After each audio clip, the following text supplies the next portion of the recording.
Okay, hello and welcome to the Power of First program.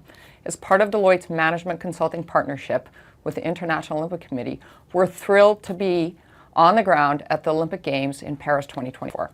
My name is Jodi Evans and I'm Vice Chair and Partner in Deloitte Canada as well as a retired Olympian.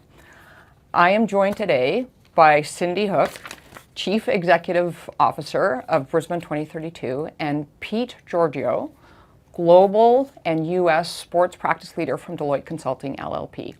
This is another Power of Panel. Today, we're diving into women's sports, discussing the importance of gender parity in sport and where we can make improvements in the future. I want to provide some context before we turn the floor to discussion with Cindy and Pete. So the first Olympic Games that included female athletes was Paris in 1900. 22 women competed out of 1,000 athletes, or 2.2%. 84 years later in Los Angeles, 23% of the athletes were female. London 2012 was 44%, and Tokyo 2020 was 48%.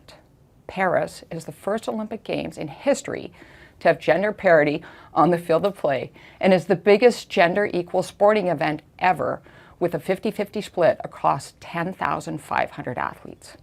By providing equal opportunity for female athletes at the Olympic Games and championing strong female role models, the Olympic movement is opening pathways for women around the world and leading the way for a more equal and inclusive society. We are excited today to spend some time discussing the amazing growth we've seen in women's sports, why we are seeing it, why it's important, and what we can do to keep the momentum going. So IOC President Thomas Bach is quoted as saying, in today's world, no organization or country can afford to leave the skills of 50% of the population behind, either in sport or society at large. That is why the IOC is committed to closing the gender gap on and off the field of play. Cindy, Pete, it would be great to hear from both of you why parity and support for women's sport is so important. Yeah, well, thanks, Jodi, and that's a great introduction and good context to set. I think it comes down to, equality in society is so important, and sport is such an integral part of communities and society in general around the world. We've seen in Paris the ability to bring a very diverse world together and unite around sport. So one would actually then conclude that if you can get to gender equality in sport, you're going to have an inordinate impact on the rest of society. Yeah, I love it. Pete, what do you have to add to that? Again, for me, a lot of it goes back to, we literally in this world have an epidemic of girls dropping out of sports when they're young, right? Girls who get to that age, that 12, 13, 14 years old, and dropping out of sports, which is a problem because all of us know that the health outcomes, the financial outcomes, the educational outcomes of girls who stay in sports are vastly improved when they do that. And we even know at Deloitte and other companies, 90% plus of our women executives at major Fortune 500 companies played sports growing up. And so for me, the exciting part about parity in the Paris Games is there's a girl out there sitting somewhere in the world this week who saw herself on television, who saw herself on that balance beam, who saw herself playing basketball, who saw herself running on that track and said, I can be that. I'm going to dedicate myself to being that. And that girl, whether or not she makes the Olympics, whether or not she's in Brisbane, she is going to have those outcomes. And for me, that's what's so important, is those role models and being able to see that on the television in the world to sort of create that new future. Yeah, and I think that applies across everything in society, right? Like you said, sport is kind of almost this base or this fulcrum to elevate against. And I look at, even in Deloitte, I look across organizations when you can look up and see someone who looks like you, right? It just can create that inspiration. I can do that. Yeah. I could play basketball in the Olympics and be a partner at Deloitte. Yeah, so. There you go. And so what do you think has been we've talked about this a little bit, but what do you think has been the most effective in bringing this topic to the forefront of society recently?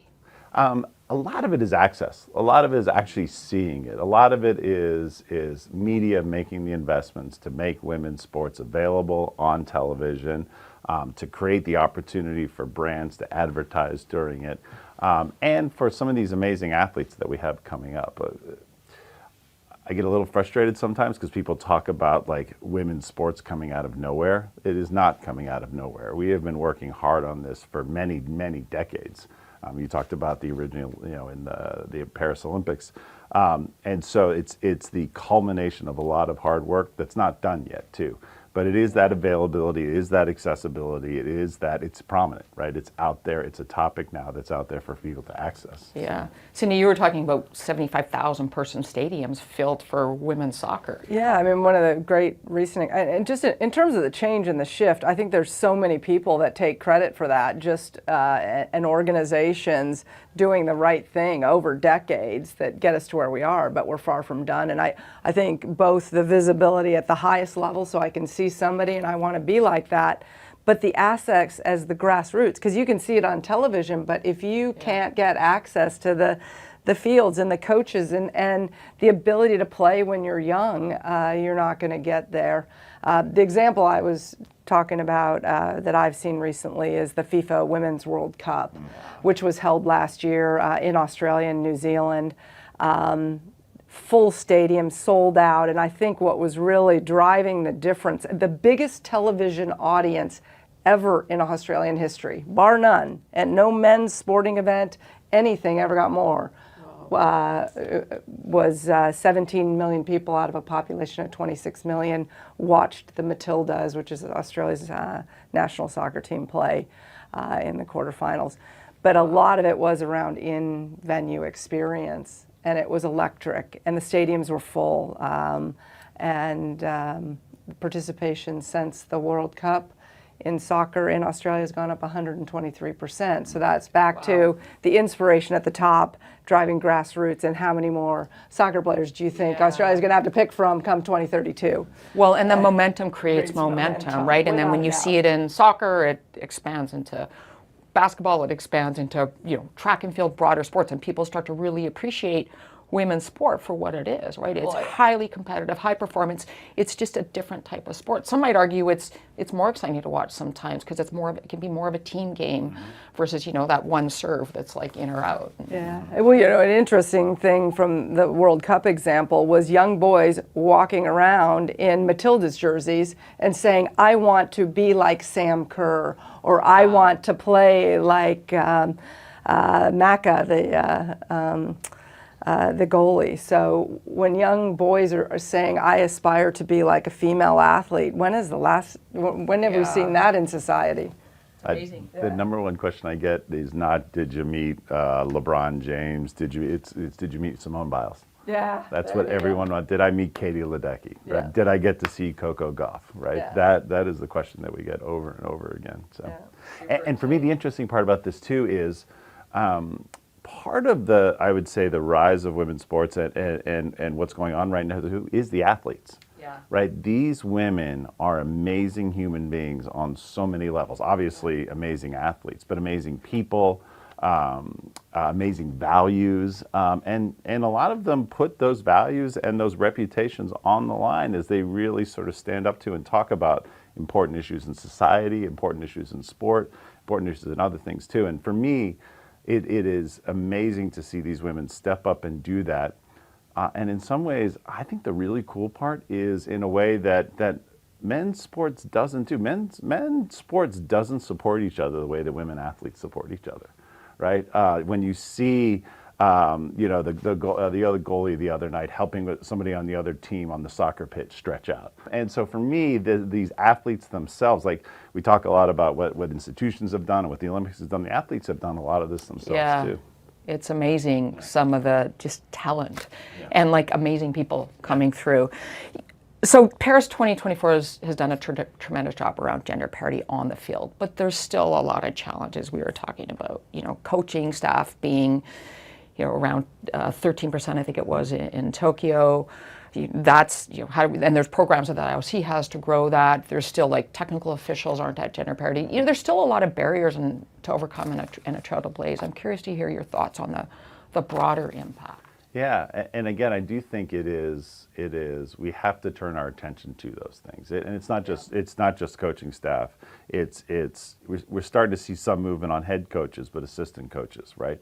The whole programs that are in place, and the way coaches sort of come up through the ranks. We're not doing enough for women trainers, right?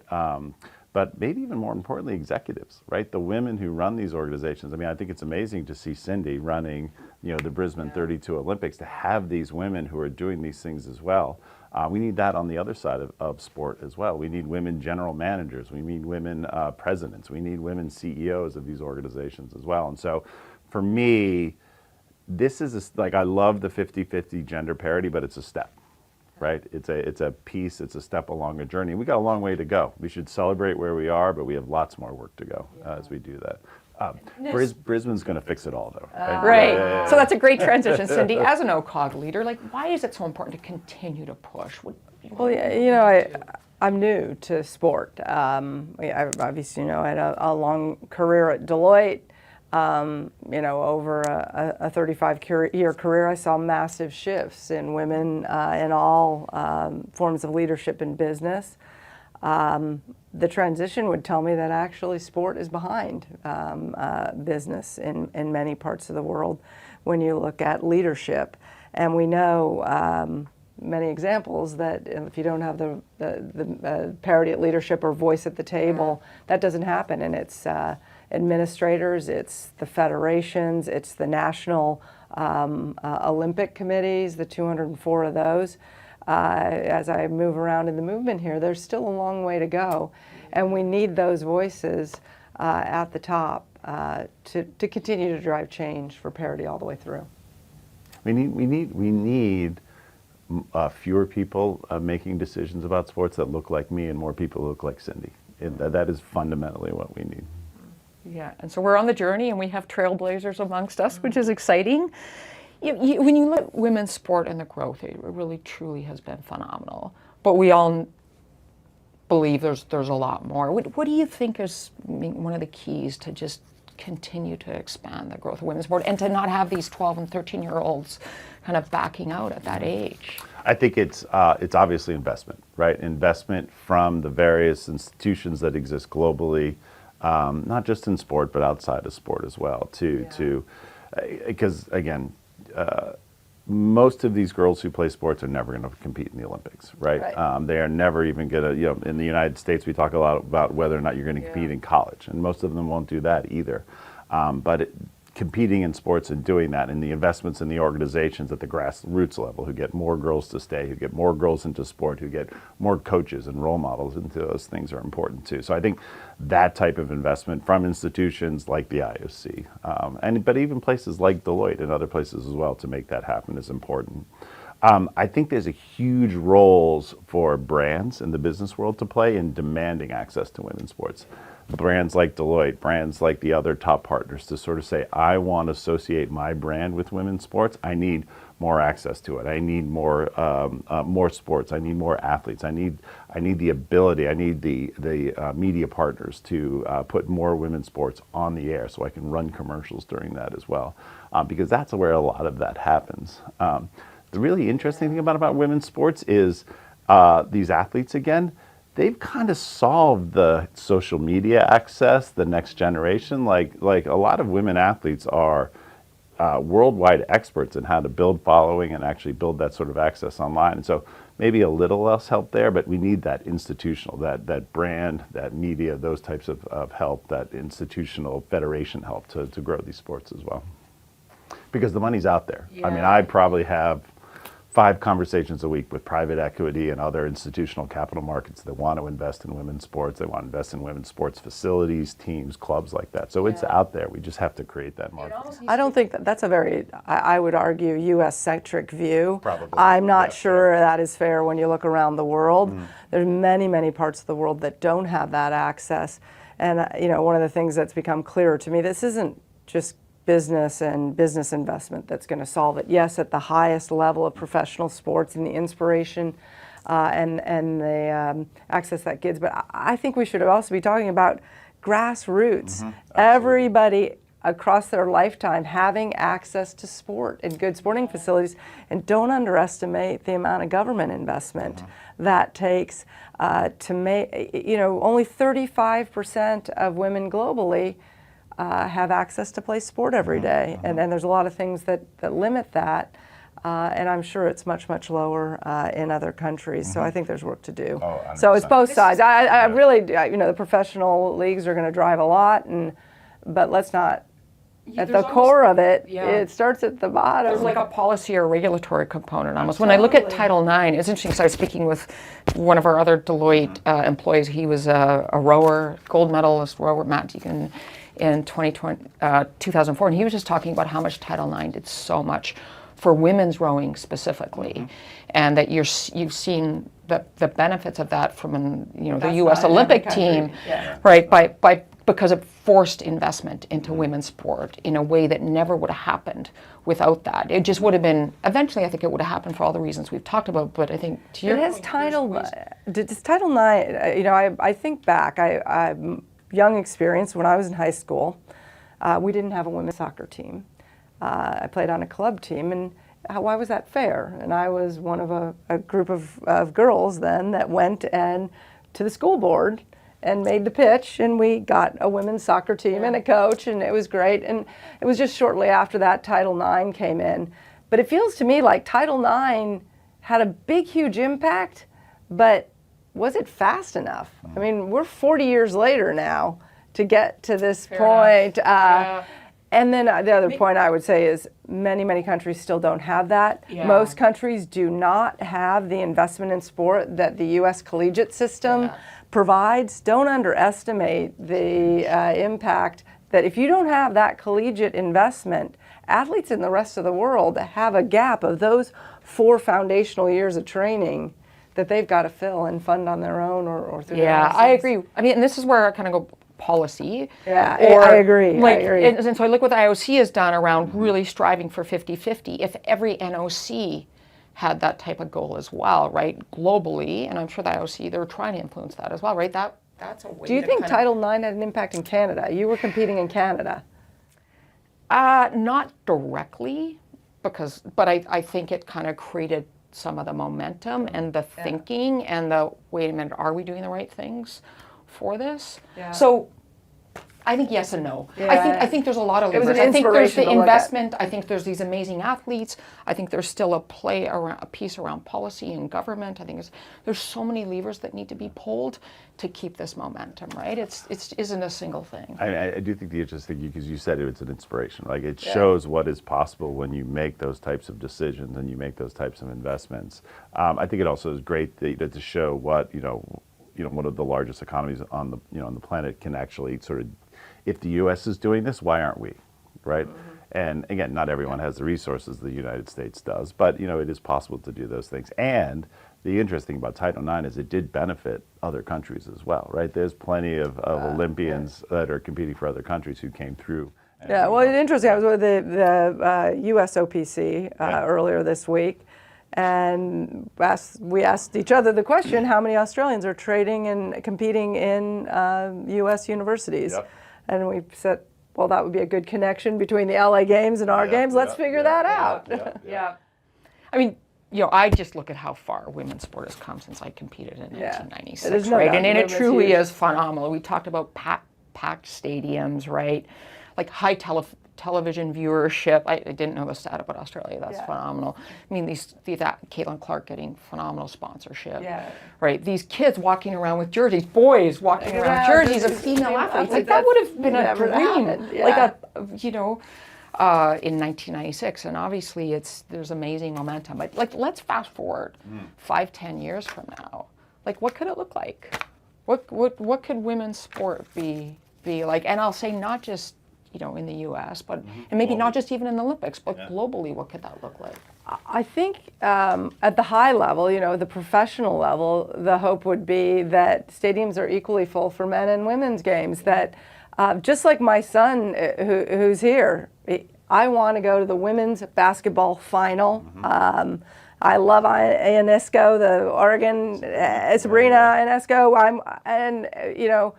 he's more interested in going to that game than the men's game, well, probably equally. But when you've got kids that want to go to both, the soccer matches, I think that's one thing. I think this access thing at the bottom, so you're feeding and giving every person an opportunity to at least play and enjoy sport and all the benefits that come with it for your lifestyle and being a better leader. So broad access that then also feeds the pipeline for the elite. But I hope we're all equal. Yeah. There is so much more work to do in all these areas that we've got. And how do we continue to push this? How do we continue to invest in this? The interesting part for me, though, about 5 years from now is I think there's an interesting sort of sub-trend that's happening in women's sports is as it's growing and as investments coming into it, people are realizing that it's different than men's sports. Right? It's a different viewing experience. It's a different dynamic. There's actually things that are that the competitiveness is in a different way, and you need to present it differently on TV. And I actually kind of hope that we continue to sort of see a trend of embracing what's different about these sports and embracing what's, I don't know if I would say better or worse, but the really sort of strong aspects of both, and that we experience women's sports in very different ways over the next 5 years too, for that me. But again, I go back to, we got coaches, we got trainers, we've got executives, all of that needs to be addressed as well, because 50-50 athletes is just the start. Agreed. But it's an exciting journey. It is amazing. And, on behalf of Deloitte, I'd like to thank you for being with us today. Pete, Cindy, thank you for Thank you. both of you. I mean, this is a conversation we could have for many hours to come. We heard several interesting points today, right? And I think something that really resonated with me, Pete, is your point around 12 and 13-year-old girls. When I think ahead, 5-10 years from now, I'd love those girls to not be dropping out of sport, to really be staying connected.